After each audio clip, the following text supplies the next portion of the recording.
get started, I wanted to introduce you to your guest speaker today. This is Rashad Saunders. He used to be at Ridgegate. Those of you that used to go out there as a program specialist, you remember him.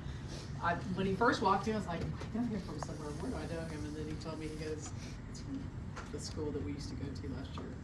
But he's going to be going through some different activities with you. We just ask everybody to get engaged with him and just try to relax and stuff while you're doing this, kind of take it all in. I'm going to turn it over to you. Thank you. How's everybody doing this morning? Good. We'll try it again. Everybody, how y'all doing this morning? Good. All right, well, we're going to start over because some of you all know how I get down. Mr. G, Miss Hernandez, y'all know how I get down. So we're going to start over. I want y'all to go back out the door and line up for me. So everybody go out that back the door. We'll start over. That's so rude. That's the shortest of tongue. We know you short. You know what they say, dynamite comes in small packages.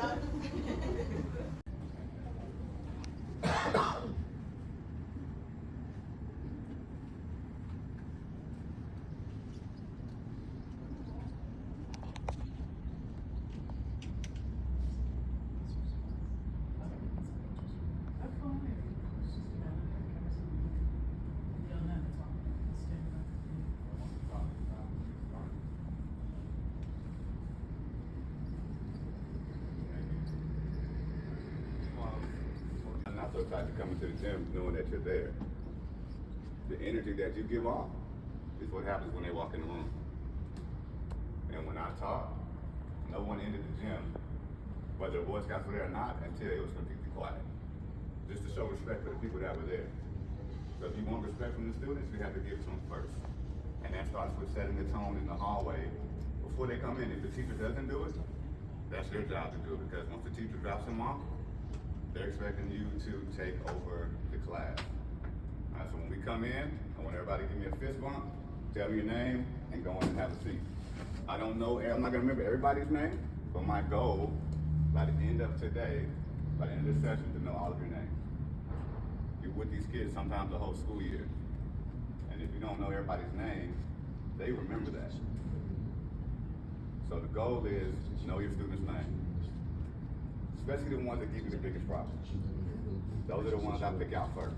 All right. So we go in, give me a fist bump, tell your name, and have a seat. Good morning. Good morning, I'm Kim. Kim, nice to meet you. I'm Brianna, nice to meet you. Good morning. Good morning, Anna. Good morning, Alexa. Good morning, Bonnie. Good morning, Joanna. Good morning, Bonnie. Hello. Good morning. Good morning, Ashley. Good morning, Doctor. Good morning, B. Good morning, Liz. Good morning, Karina. Good morning, Ruth. Good morning, Bianca. Brendan. Brendan. Sophie, good morning. Kathy, good morning. Alex. And good morning.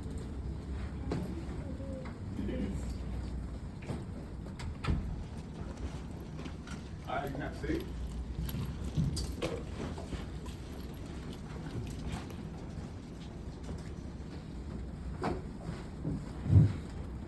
All right, mindfulness, who can tell me what it is?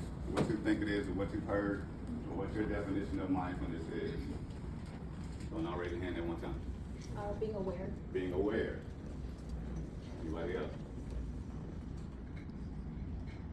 Being focused on something you have in mind, so you know you have a target and you think about it, or anything else that affects what you do or how you do. Good.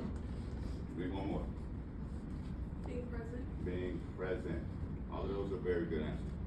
And my goal today before you leave is to be equipped with some mindful things that you can do when you go into the schools this week. How many of you are going this week into the school? All right. By the end of the day, you're going to have something, some technique, some tool that you can use immediately when you get to the school this week. Okay? The first thing I want to do is let's take a brief moment of mindfulness. Breathing. Very simple. Okay? So I want you to sit up tall in your chair. If you can put both feet on the ground, put both feet on the ground.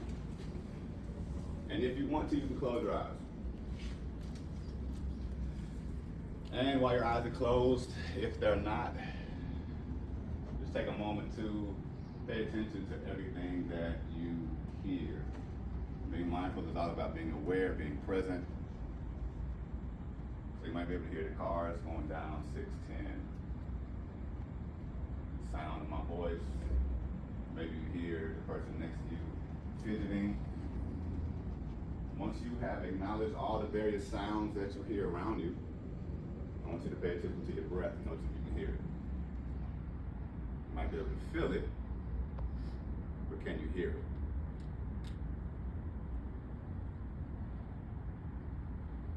Take a moment to notice if your breath is shallow. Is it deep? Is it rushed? Is your breath slow?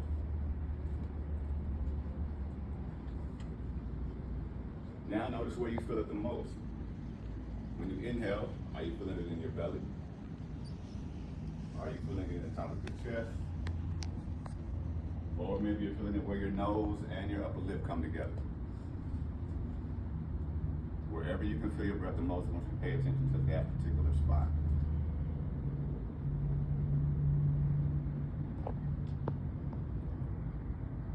Take a big inhale in your nose.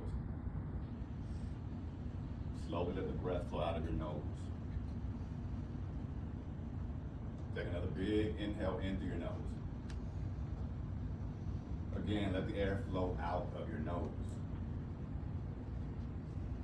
One more big breath in through the nose, the biggest one you've taken today. Open up your mouth and let it out. All right, we'll do that again. We work with kids. Take a big breath in through your nose. Open up your mouth, let it out. All right, one more big breath in through the nose. Open up your mouth, let it out. Open your eyes. Feel better? Feel a little relaxed? Feel like you're ready to hear something today? That was 2 minutes of a mindful breathing technique. So when you walk into the classroom, into the gym, wherever the space is at your school, these kids, especially the boys, they want to come play. But at the same time, you have to set the energy, set the tone in the building, in the room, with how you, that first few minutes of the class. Because your energy is going to be portrayed on their energy. And oftentimes they come in, they're rowdy, they want to play. Coach, this is what I used to get. Coach, are the Boy Scouts here today? Yeah, man. Well, we're not going to be playing today. Because when they come to the gym, they're expecting to do what? Play. They're expecting to move. They're expecting to be able to jump around, be able to get that energy out, right? They're in the gym with no females. They used to come in the PE with the boys and the girls. But when they show up for Boy Scouts, at least at my campus, it was just the boys. Sometimes it was between 40 and 60 boys, depending on the grade level. And if that first few minutes isn't intentional, they're going to be all over the place. So that is one simple technique that you can use. My mindfulness journey started when I was about 7 years old. Didn't know what it meant to be mindful, but as I've gotten older and reflected back on my story, I understand that I was already living that way. All right, 6 years old, sleeping in my bed, and my dad comes in. Rashad, wake up, buddy. Wake up. I'm like, man, it's Saturday. I know I got time to sleep in, so I can watch cartoons today. And I open my eyes, barely, because I'm asleep. My dad, what's up, man? He's like, well, I gotta go. I'm like, you gotta go? Where you going? He was in full uniform. Both my parents were in the Army. And he woke me up that morning to tell me that he had to leave. And I said, well, where are you going? Well, I can't tell you, but just know I'm coming back. He gave me a kiss on the forehead, and I went back to sleep, thinking that it was a dream. When I woke up a couple hours later, looking for him, he wasn't there. And I asked my mom, where'd Dad go? He got sent somewhere. Well, where did they send him? I have no idea. But when is he coming back? I don't know, Rashad, when he's coming back. But he said he was gonna come back. So for the next 6 months, every day after school, I would come home, I'd stand out in my front yard, looking to see if my dad was gonna come home that day. Did that for 6 months. Well, you know what he told me before he left? He said, Rashad, be big, think big. I'm like, well, what does that mean, Dad? Make sure you breathe. Make sure you imagine where I might be. be grateful for each day that comes. So that's what I had to do. I was taught that at a very early age, and so now I live my life big. I live my life teaching people how to live big. B starts standing for what? Who's listening? What's the B? We've already done it. Breathe. Breathe. We have to teach these kids how to breathe, because oftentimes they're dealing with stuff that some of us as adults have never even experienced. The kids at these schools that you're going into, I have worked with these kids, and a lot of them are hurting. A lot of them are dealing with things that we don't even like to talk about when you find out. But breathing is one thing that can help them relax. But if you're not doing that on your own, it's going to be hard for you to implement that into the kids that you work with. The I is for what? What's that? What's the I for? Imagine. All right. Every day I had to go out and imagine where my father was, because I did not know. He couldn't tell me. Because of the work he was doing, he could not share that information. So I would literally come home from school, spin the globe that was in my room, and wherever my finger stopped at, that's where I imagined he was. How can you, as scout leaders, when you're on these campuses, encourage these kids to imagine? Because oftentimes, what they're getting from you, they're not going to get from anybody else. They might not be able to participate in the scouts outside of the school setting.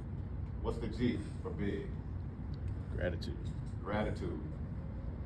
To be thankful, because your life may be hard. Those children's life may be hard, but somebody else next to them might be dealing with something a lot more difficult than they are. Even in this room, we don't all know what we're going through, but we're going through something.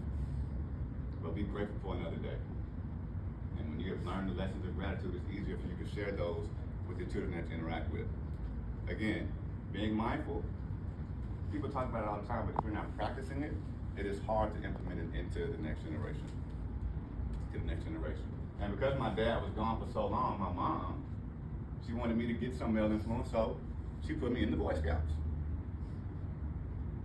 I was in the Boy Scouts for a complete semester. The spring semester, by the time summer came around, I got to go on the hike. That's the big goal that we had for that particular year, was to go on the hike, the nature hike, right? First time ever outdoors like that. Guess what happened? My scout leader didn't know, he got lost. And my particular group of kids with our scout leader came back a lot later than everybody else. Needless to say, my mom was upset. Took me out of Boy Scouts, and I never got to interact with them again until today. So you never know anybody's story, their journey, when they go through things in life. But mindfulness is being aware, being present, that everything that happens to you is for a reason. And it might not just be for you, but it might be for somebody that you interact with, a student that you might connect with in the classroom. Again, the most difficult kids that you have, those are the ones you want to spend the most time with. Make them leaders in the class. Make them the scout leader, make them the troop leader, make them the one that is standing up front holding the flag, or the one reciting the Boy Scouts creed to the rest of the group. Right? The kids that are misbehaving, they just want attention. At the end of the day, that's all they want, is somebody to acknowledge that they're there, acknowledge that they exist, so that they don't act out in the bad behavior. Okay? So, I want to do a couple activities that you can incorporate into your lessons to get the kids moving. All right, so stand up for me real quick. And I need you to use your imagination, because we're not in a gym. And there's no lines on the floor. So this game is called Land and Sea. Everybody say land and sea. Land and sea. Land, Land, sea. sea. So if you look down, there's a black line right in front of you. Your feet should be standing behind the black line. Again, these are very quick, mindful activities you can get to do with your students before you get into the lesson. Because the more they move, the more information they can retain. Okay? So there's a black line in front of you. Take one step over the black line. Everybody say sea. Sea. Take a step back over the black line. Everybody say land. Land. Now, when I say land, you go to land. When I say sea, you go into the sea.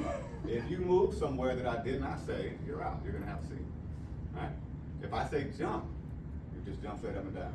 So here's for an example. If you're on land and I say sea, you jump over the sea. If I say land, you jump back on the land. If I say jump and you're on land, you jump straight up and down. If I say land and you jump in the sea, what does that mean? You're out. You're out. Okay? Are we ready? Make sure your feet are on the black line, because if they're on the black line, you're out. Are you ready? Land. If you move, you're out. Ooh. Sea. Land. Jump. Land. Ooh, got you. Sea. Jump. Land. Jump. Land. Sea. Jump. Land. See? See. Jump. Land. Have a seat. You see how simple that was? Yes, no, maybe no? Yes. Very simple activities. I know you all have a routine and a schedule that you follow based on the curriculum, but if you can incorporate some of these mindful activities in there, it will increase the engagement from the kids. Right? Because one thing, having them sit for the majority of the time that they're with you, on average, you're in the class, what, 45 to 55 minutes? Yes. Right? So in that time, how much of that time can they spend not sitting down? All right? You all know what the end goal is in a particular session. Okay. How can you incorporate some very small mindful activities and movements into that lesson is the key. Because again, the more the kids move, it starts to activate their brain and they retain more information when they're able to move at the same time. Okay? So what is mindfulness? Very simple. It's present moment awareness. We talked to somebody who gave both of those answers earlier. It involves being fully present in the current moment without any judgment. Two is observing thoughts and feelings. It encourages and recognizes thoughts and feelings without getting carried away by them. We all have emotions. The students that we work with, their emotional regulation is not on the same level as yours. So what tools and what things can you incorporate into the lesson that will help them become more aware of their thoughts and feelings? One thing you can do is what we started with, that quick 2-minute breathing exercise. Now I sent a resource to Marisol that will provide you a plethora of different breathing techniques based on the level of kids that you're working with. There are different techniques you can do that the breathing is a lot more exciting to get the kids involved with. Okay? Number 3, cultivating compassion. Mindfulness promotes kindness and understanding towards oneself and others. Stress reduction. How many of you get stressed on your job? Be honest. How do you reduce that stress? What are you doing to keep that stress down? Mindfulness helps manage stress and develop emotional resilience. Life is always happening. There's always something. If you sit in traffic long enough, you're going to get stressed in this city. All right? Big facts. What are you doing in those moments to help deal with that stress? Because anything can happen on your way from your home to the school that may cause stress. Can you do something before you get out of your car to relieve that stress before you go and interact with the kids? And that's taking a quick 60 seconds to just close your eyes, take some focused breathing, and go in the gym. Because you never know what you're going to get when you're going to these schools. All right? Every day is different. Depending on how many campuses you go to, the students you work with are different, correct? Yes. None of them are the same. And based on what they're dealing with at home, you're going to get a different type of energy on that day. At the school I was at, we worked with a lot of Hispanic and African American kids, and the main thing was a lot of these kids weren't eating. The only time they ate was when they came to school. A lot of these kids were in the foster program, moving from home to home, being switched from school to school. Had one instance, had a family, they were in the middle of the night. ICE came in and took their dad because he was here illegally. And they had to come to school the next day. Can you imagine what kind of thoughts and emotions those 4 boys, actually not all 4 of them, during my time at Ridgegate. But to know that in the middle of the night, their father was taken while they were sleeping. And then you expect them to come into school and learn. got fight or flight, because they don't know if somebody's gonna come get them when they get back to the house, or come get their mom, all right? Stress. The benefits of mindfulness with students, it improves their focus and concentration. It helps students develop the ability to stay present and focused during the lessons, learning more and engaging and being effective. Can somebody tell me the overall goal and objective for the school year when the scouts come in?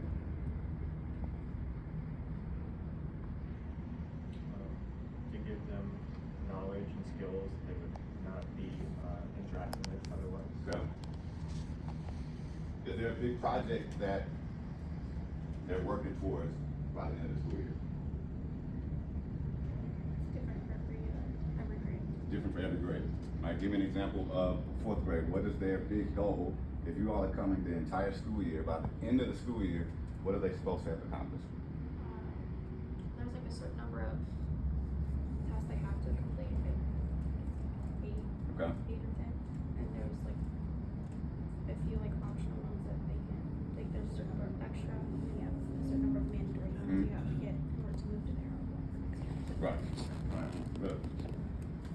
The benefits of mindfulness for students, it enhances their emotional regulation. It helps them manage their emotions, reduce stress, anxiety, so they can cope with their peers, their teachers, throughout the rest of the day. I need one brave person to come be part of this example for me. This one. Don't all come at once. All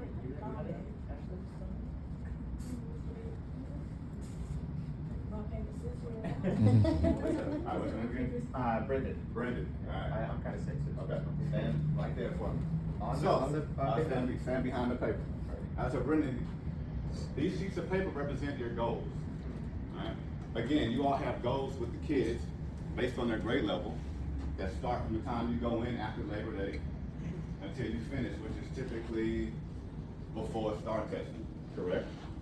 All right, so the students don't know the big objective. You all do.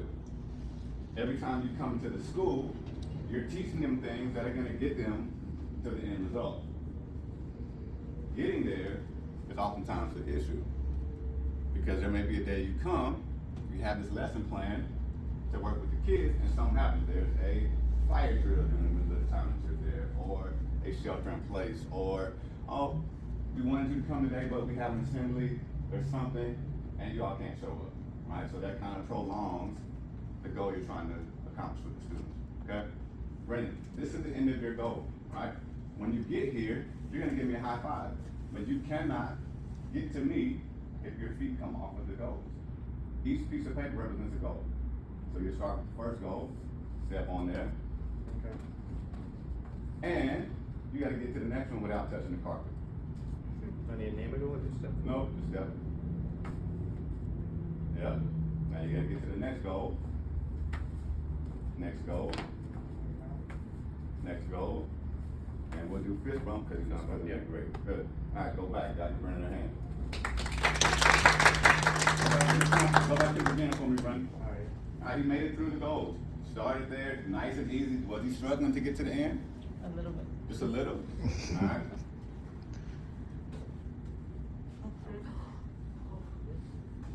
The goal hasn't changed. This is the end goal. This is the destination that we want Brendan to get to, that we want our students to get to. He still needs to get there without touching the carpet. Brendan, step on the first one. And get to the next goal. Almost. Good job. Good try, Brendan. You gotta go back. Gotta start over.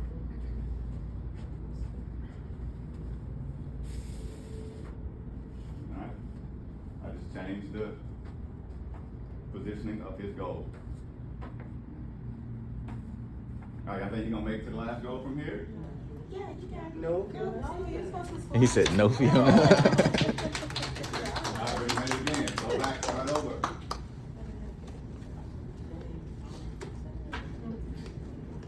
Alright, do you think Brendan is gonna accomplish the goal for the year? Sure. Sure? Do we we have faith in Brendan? I do. All right, step on that first goal.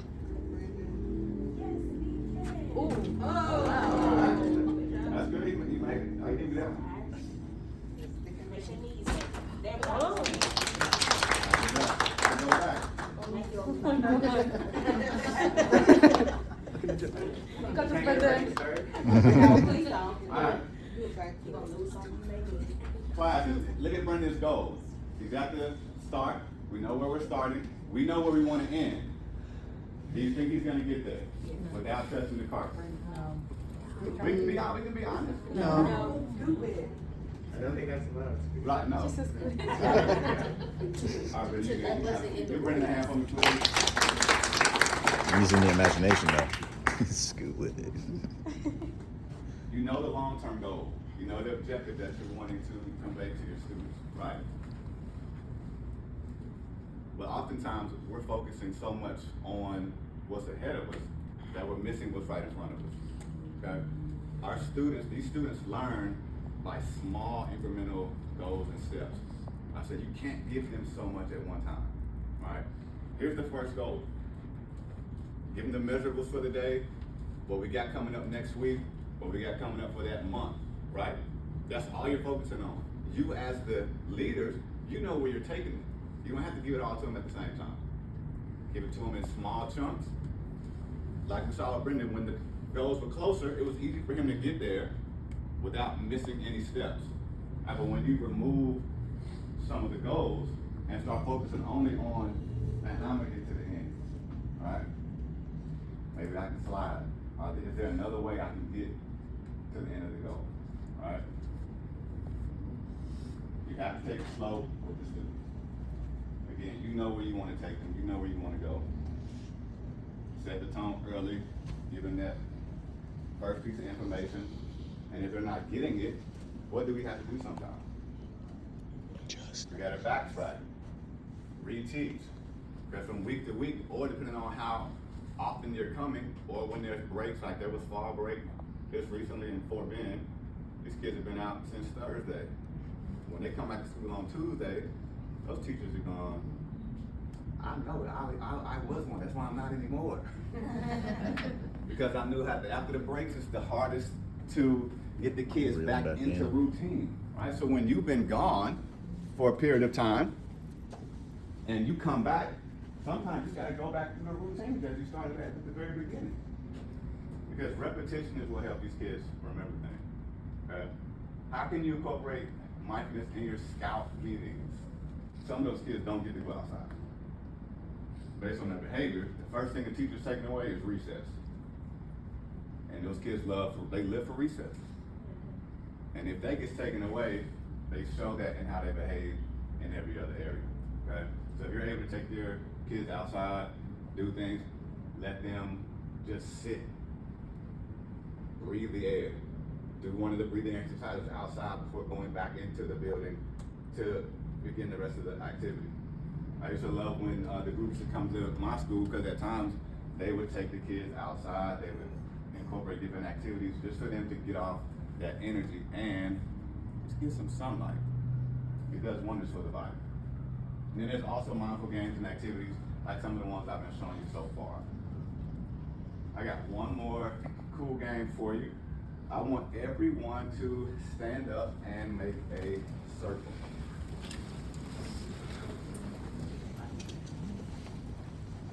And with the circle, I want your feet to be apart. You're gonna be touching the person's shoe. So your shoes should be touching. Now, the reason why I love this game, this is called circle soccer. Okay? It's called circle soccer. This is a good circle game that you can do with the students, right? Maybe sometimes instead of bringing them in and sitting them down in their lines and their rows, maybe get them in a circle first. All right? The leader has the ball, which means if you got the ball in your hands, you can talk. All right? So one quick exercise you can do is tell me one fun thing you've done over the weekend. I went to see Pieces by Pieces yesterday, which is Pharrell Williams' movie about his life, and it's a Lego movie. It's pretty dope. All right. I ate cheesecake. went to Chili's. I watched Beetlejuice. I decorated a donut cake for my employee's wedding. Guys went to the park. I went to the park yesterday too. More for bike ride. I went to Kiva. I know, with friends. I saw Terrified. I had a women's conference. What's that vision board party look like? Yeah, check two. Hung out with my family. Hung out with my friends. Watch UTV, the snot had to go to you. I built that friend up for a friend. I went to a concert. I watched Penguin. Alright, good. Now, when you do this with your students, do you think everybody's gonna talk? No. Yeah, no, not everybody's gonna talk, and you don't have to force them to talk. If someone gets the ball and they don't wanna say anything, let them know you don't have to say anything. If you don't want to, if you want to share, share. If not, just pass the ball to the next person. It goes very quickly. That took less than 90 seconds. Alright, very quick icebreaker to get the kids talking, get them up before we get into the lesson. Alright, you can do a plethora of questions, whatever comes to your mind. Tell me your favorite animal or your favorite, whatever it can be. What your favorite food? Something just to get the kids talking, because oftentimes they may not talk the rest of the time that they're there, right, but in this circle setting. All right, now the game circle soccer, you can do it with any type of ball that will roll nicely, okay? Let our friend in the circle. It's Kathy. All right, make sure, look down, make sure your feet are touching the person next to you. Now, the object of this game is to get people out, and the way you get them out is the ball going in between their legs. We're not Nutmeg. using our feet, you can only use your hands. You can only use your hands. You cannot stop the ball with the hands or your feet. If it comes to you, you just have to hit it, okay? Once you get out, if the ball goes in between your legs, you are out. You will sit down, crisscross applesauce on the floor, being engaged in the game, cheering on people that are still playing, okay? Are we ready? Now, the ball starts, whoever has the ball, push it down, and this is gonna require you to move a little bit. So we're about to see who got some tight hips and hamstrings and who doesn't. All right, let's go. Yeah, get down. Wait. Yes. Do we keep our feet together? Yeah, feet stay together. All right, because you're gonna have, if you play this game, you're gonna have kids that are gonna try to play like this, right? Or they're gonna try to close the legs. Legs stay open. All right, are we I would ready? suggest bending at the knees and not the hips. Ready?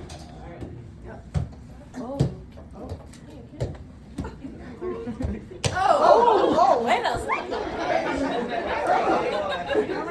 All right, that was good. All right, here's a Volleyball, Ashley? But I'm glad Ashley did that, because that happens in the classroom. The kids get excited, they may hit the ball a little too hard, okay? You want to tell them the ball has to stay on the ground. We're not playing volleyball.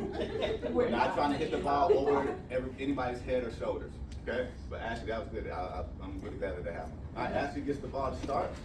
All right, let's go.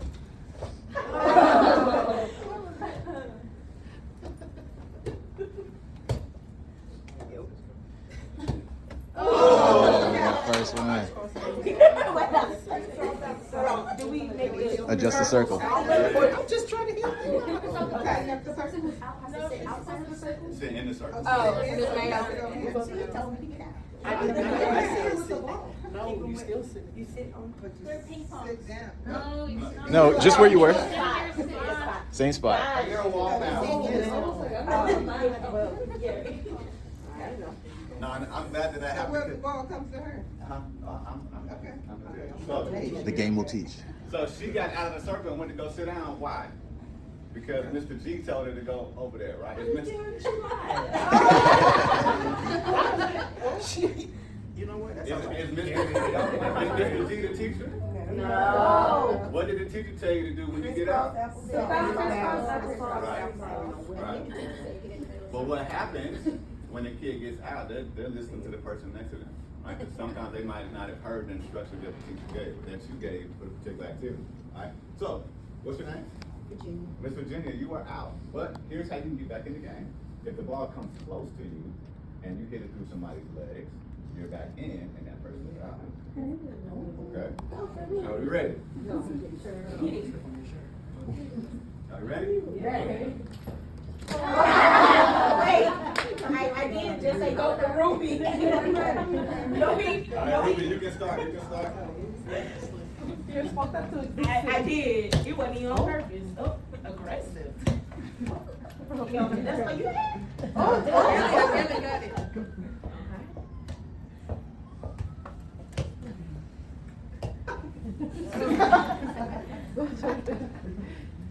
Oh. Yeah.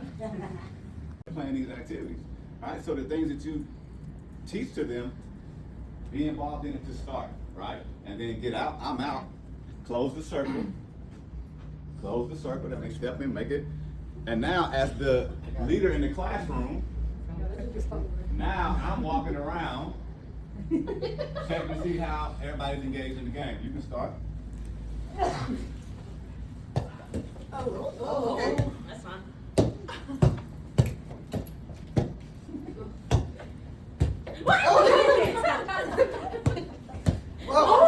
Good catch. I just started.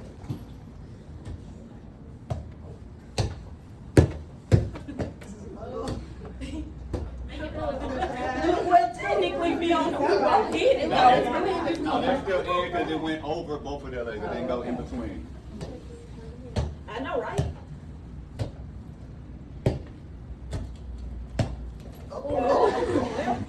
All right, good job, guys.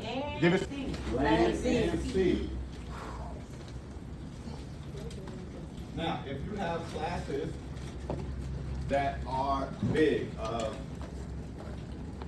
if you have over 60, 70, 80 kids in the class, right, that is a good activity that you can incorporate. Just break them down into smaller groups. All right, so one scout leader would start with, if you have 80 kids, I would break them up into 4 or 5 different groups based on the size of the gym. Each group has a ball.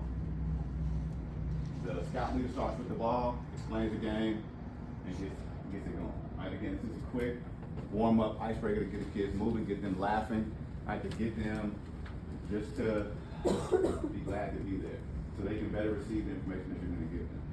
Okay? Mindful listening and communication. Active listening engages scout leaders to listen attentively, making eye contact and responding thoughtfully to demonstrate genuine understanding. Like I did at the beginning, I'm very intentional with that. I don't just do that when I was a teacher, I do that when I do these type of presentations, just to let everybody know that I see you, glad you're here, that you're taking the time to be present, right? When you're talking to the kids, especially the ones that are giving you the most problems, look them in the eye, acknowledge them, say their name, even if they're bothering you. That was one thing that set me apart in my school from every other teacher. Yes, I saw every kid in the school every week, but I knew everybody's name. All 600, one year I had 650 students. I knew everybody's name. That's just kind of like my thing. Because I didn't like it growing up when teachers didn't know my name, or they couldn't pronounce my name. Rashad, it's easy for me to say. It's easy for you to say your own name, but when you tell it to somebody else, they might hear something different. I was called so many different things when I was a kid. And so when I got into working with kids, I made it very intentional to learn the children's names. Because sometimes they're not even called by their first name at home. They call Ray Ray or Nene or Pookie or Junebug. And you ask the third grader, well, what's your real name? Don't even know. Because they've been called this nickname their whole life. All right? It's a non-judgmental approach when you're listening and communicating.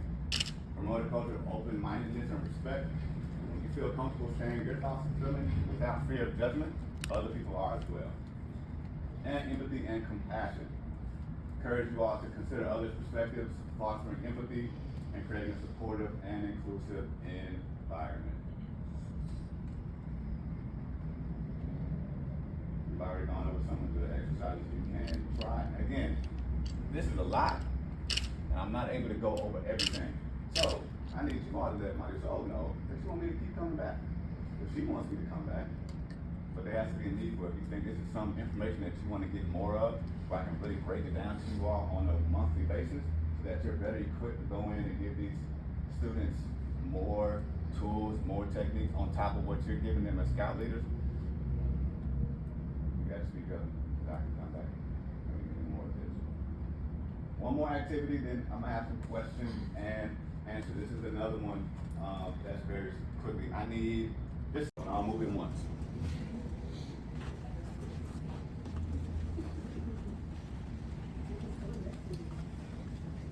All right, Ashley, thank you. Alejandra, Alex, Flo, Alexis, Kim. All right, here's what we got. This one really doesn't necessarily have a name. You can make the name up. Call it whatever you want. But here's what you're going to do. This is how you can see which students in the class are good at paying attention, good at listening, and good at following directions. All right. So here's what you're going to do. When I say go, you're going to run. Meet in the middle. Give each other a high five with the right hand, and then run back. Ready? Go.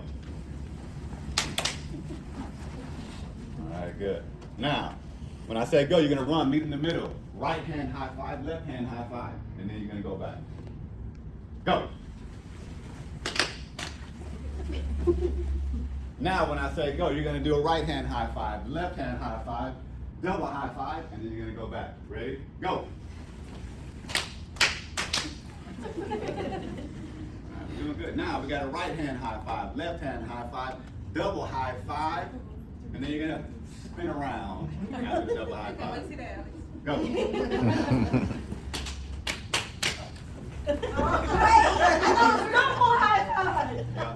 did double high five. You just didn't jump. Double high five. Maybe a high 10. All right, here's what we got. When I say go, right hand high five, left hand high five, double high five. You're gonna jump and spin around, right foot kick. Go.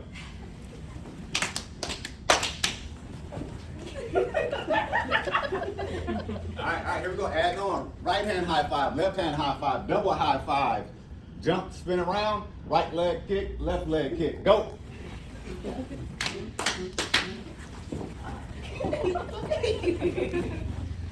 Good. Right hand high five, left hand high five, double high five. Jump around, spin, right leg kick, left leg kick, right arm do-si-do. Go. Slowly. Okay.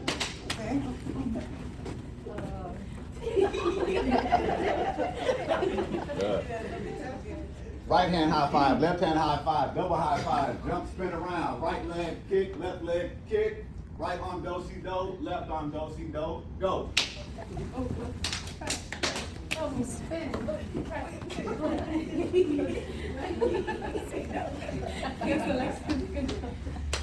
Good, last time, I'm not gonna tell you what to do. Go through it all and add something you want on the end. Go.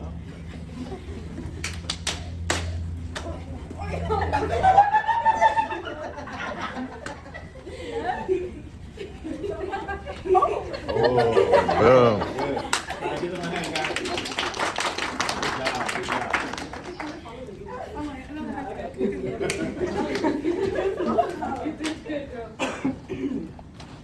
Was that fun? Yes. Okay. So, imagine having a gym full of kids and doing that, right? Just watching them engage with each other. Not necessarily looking to correct the ones that aren't doing things right. Because some kids, put on grade level, don't know their right from left. So they may do it wrong. The object is to get them to mindfully be listening to the instructions. Because oftentimes they get so excited, especially when they get to move around, that they're not listening. They just want, you just don't see kids. When I used to do this game, they would just, and the gym, of course, was bigger. They're running full speed at each other, not stopping, or you have one kid that is gonna run and the other kid is not gonna run. I didn't use activities like this to correct them. It was, I just wanted them to move. I just wanted to see, okay, they don't listen. They're not following directions. So it kind of gives you an idea of who you can call on to be leaders in the class. Leaders and the troop leaders, when you put them together. You'll recognize those kids very quickly when you can put them in situations that are gonna force them to actively listen, to actively follow directions. All right? When you finish that, you just move into the next thing.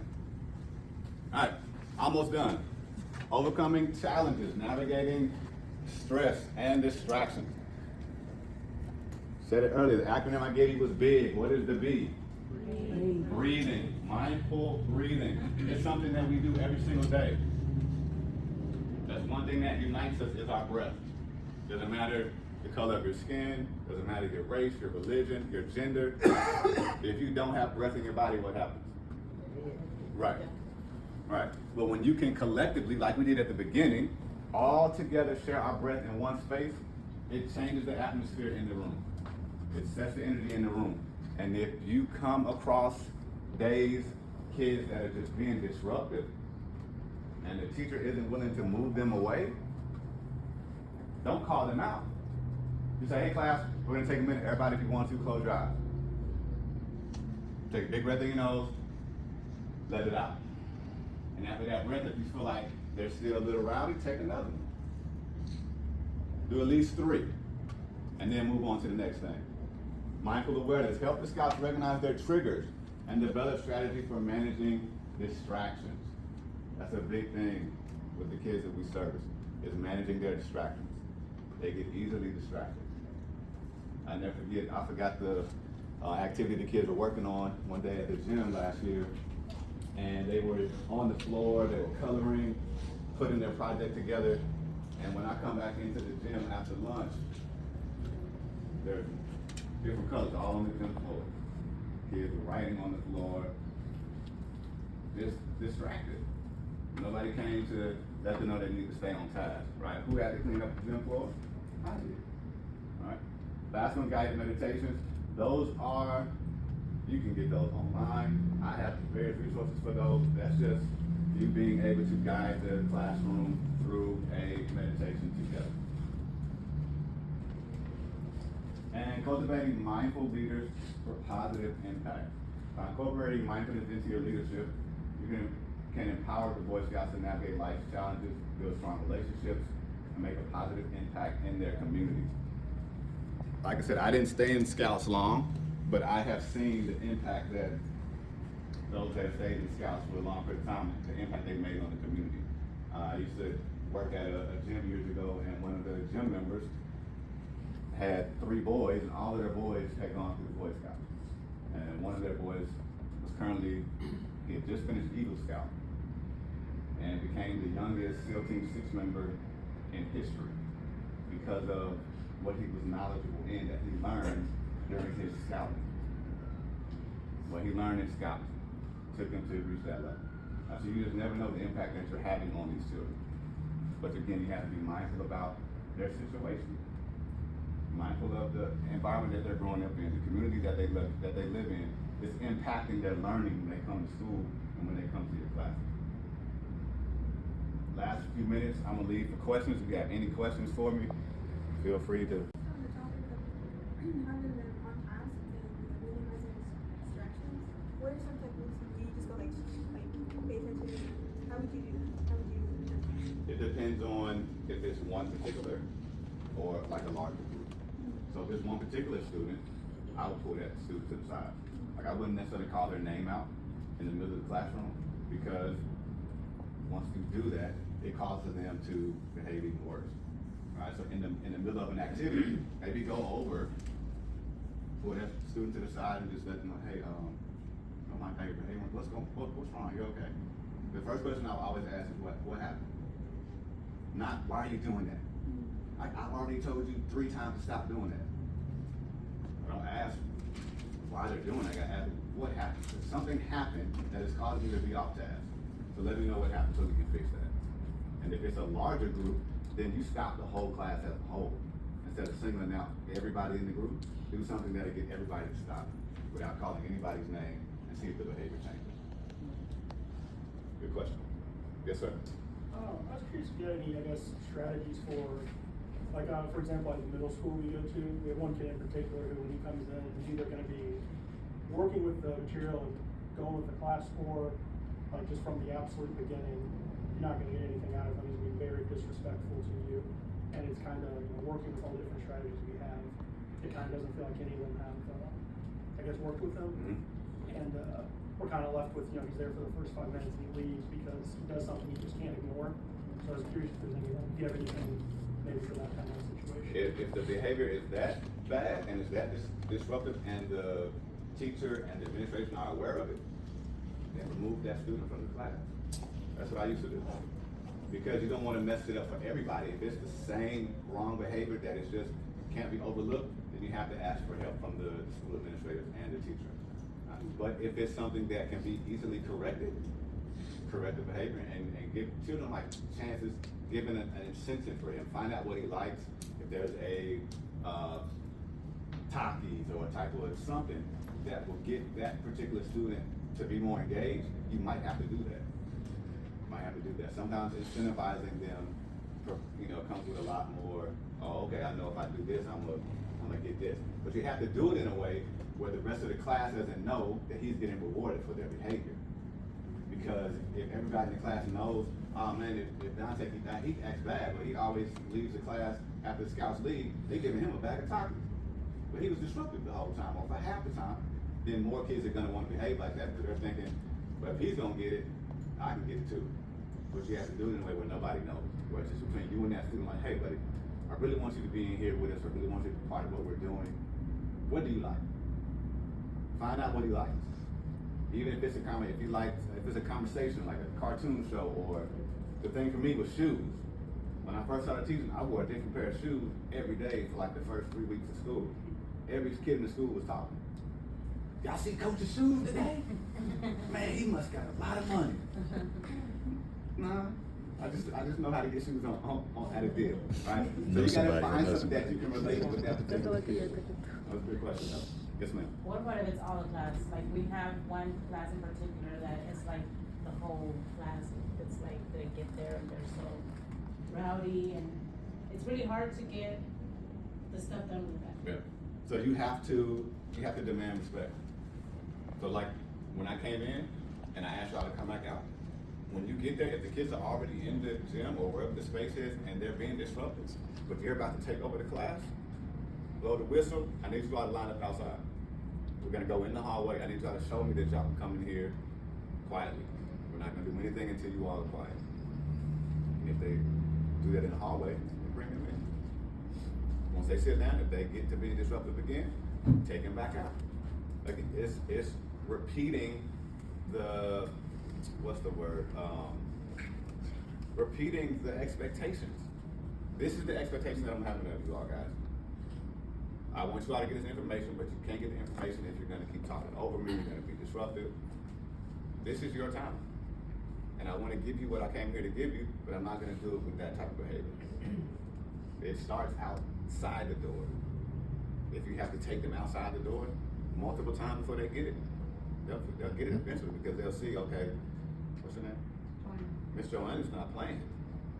We can't just come in here and run over her because she's running the class and she wants to give us some information. Okay, what else? I have a question. Yes, ma'am, Miss Ashley. How do you teach an adult to ask for respect from the children? Let's say you naturally can do it on your own, but you're working with someone who doesn't know, or they're shy and I don't know how to treat a kid, or I don't know how to demand respect. How do you teach an adult that you're working with? How do you teach an adult to show? To show them respect. The adult has to ask the student, what does respect mean? And if the student can't tell you what respect means, then that adult will go into, okay, respect means treat others the way you want to be treated. If I treated you the wrong way, can I be mad if you treat me the wrong way? As a student, if I'm a student, I come and if I kick you in your shin just because, and you kick me back, can I be mad? So it's about telling the kids, this is what it means, this is what it looks like, and this is how we're gonna show it to you. And if I show it to you, I expect you to get it back. But oftentimes you're dealing with these kids not being taught respect in their own life. All right? So again, being mindful is being aware of the type of students you are working with. A lot of these kids aren't getting taught this type of stuff when they're not at school. So what can you give them in that short period of time that's gonna resonate with them on what it means to be respectful? Right? And how can I demonstrate that to them in a way where they're gonna remember it? Okay, that's what that means. Good question. Can you name all our names? I cannot. It normally takes me, by the end of the first 9 weeks, I would have known everybody's name. But then, of course, I'm the person that knows the name. that's not good. It's a good. It goes a long way. It goes a long way. It's the little things that really connects with the kids. And for me, that was a little thing. I play football Friday with them. Yeah, like that. Doing an activity with them. Right? Whatever it is that you can do, that you're physically capable to do with them, get in there with them. If they're doing something and they're on the floor working on a particular project, maybe get down there for a few minutes. Not long, because you still need to walk around and monitor, but get down to the first 2 or 3 minutes of that particular example so they can see what it's supposed to look like. Kids learn by seeing oftentimes, right? So as the leaders in the class, you have to show them what the expectation is, and then you get up, remove yourself, and walk around and see what is going on throughout the rest of the space. That's good. Visit when kids come in, like, Boy Scouts again. How do you correct that? Like, how, if we see that, if that's happening in front of us? Man, I'm starting off with a mindful activity real quick. Okay. Yeah, if they're at the door and they're lining up, and I can already look on their faces and see that they really don't want to be here, the first thing we do when we get in, before I do the roll, before I check and see who's here, before I line them up in their lines, wherever they sit in the space, I'm doing an activity to get them moving.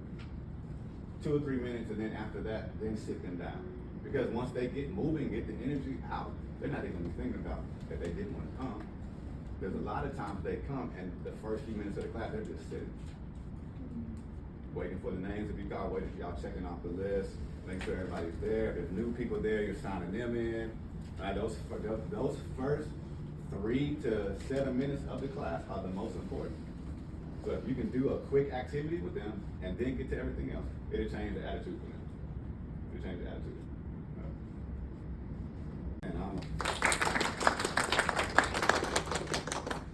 Thank you for allowing me to come and just be in this space with you. I appreciate you being active participants, and hopefully I've taught you something that you can implement this week, right, as you go forward this school year. Again, I want to keep coming back. Like, I've worked with some of you all for a while, so I love seeing familiar faces. I want my face to be familiar. Okay? If you want to keep track with me, mindfulness is what I'm doing. I'm all over the city talking about it, helping people understand what it means. My website is rashadsanders.com. You can stay tapped in with me on there. On Instagram, mindful muscle if you're on social media. Every 4th Sunday at the Museum of Fine Arts, I lead a mindfulness meditation on the PNC rooftop. We've been to the sculpture garden down by the museum district, the Fine Arts Museum. The Glassell School of Art is there, and on the rooftop there's a garden. I'm there every 4th Sunday at 10 a.m. leading a meditation. All right.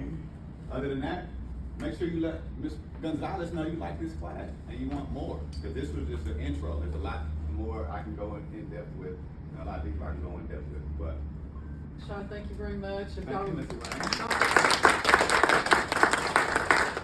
We have copies of his PowerPoint and some other examples of different breathing activities and stuff that you can show the kids too, that we'll give you in a little while. Before we move to the next thing that we're gonna do, we're gonna have to move the tables back in again. So I'm just gonna ask, if there's no more questions or anything, we're gonna go ahead and move on. My name is Ashley Peña. I am at John F. Kennedy Elementary School. I am in Lantern Lane Elementary School, and I am at Park Place Elementary, and I am also at Alexander Elementary. My name is Brendan Bascone. I am at Key Middle School, Shadydale Elementary, Cook Elementary, Felix Cook Jr. Elementary, and Moreno Elementary. Sure. And then how long have y'all been involved with Boy Scouts? About a year and a half. Year and a half? 3 years. 3 years. What was your biggest takeaway from the classroom today? And what, Rashad, what was y'all's biggest takeaway?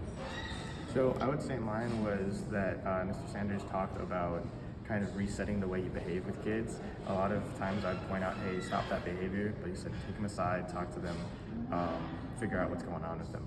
Give them attention, but not negative attention. And it kind of really helped me. I was thinking of like a few kids I know that usually I just stop it, and then they keep on going. Some specific ones come to mind, yeah. Yeah, so I was like, maybe I can go pull them aside. Another instructor is instructing, and then talk about it. Hopefully that kind of fixes their behavior without having to be negative towards them. Gotcha.